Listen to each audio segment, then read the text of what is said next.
Hey friends, this is Rick Renner, and I'm still here waiting for my sister.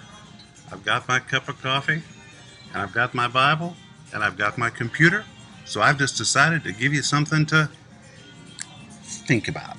So listen to this in 2 Corinthians chapter 13 and verse 4, where Paul begins to describe the characteristics of high-level love, or what I call agape love. Listen to what he says, the very first thing. Love suffers long and is kind. Love envies not, is not vaunteth, and is not puffed up. But notice how he begins, just one thing we're going to look at today. He says, love suffers long. This phrase, suffers long, is the Greek word macrothumia. The word macro is from macros. It describes something long like, you got it, macaroni.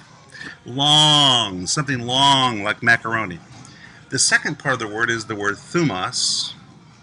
The word thumos, T-H-U-M-O-S, describes a passionate desire, really describes a swelling desire, something that gets stronger, something very strong that you feel.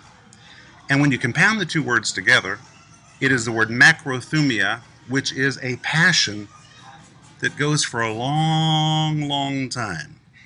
I like to say this is like a candle that has a very long wick. It doesn't burn out real fast. It's got the ability to burn a long, long time. Likewise, when high-level love is working in your life, you're not quick to give up. But love suffers long. Your wick is really long when you're working with people that you love. When the love of God is working in you, you have the ability to say, wow, you know what? It's taken a long time to see the changes we need to see, but it just seems like my commitment, my passion for them is getting stronger and stronger. The longer it takes, the more devoted you are. This really is a supernatural kind of love. It's agape. It's high-level love. So it'd be good for you to look at yourself and ask, am I moving in low-level love, which easily gets upset, easily gets offended, easily folds its arms and says, that's it, I'm not doing it anymore? Or are you moving in the highest level of love, which has a really long wick, and says, you know what? Doesn't matter how long it takes, I'm going to stick right here.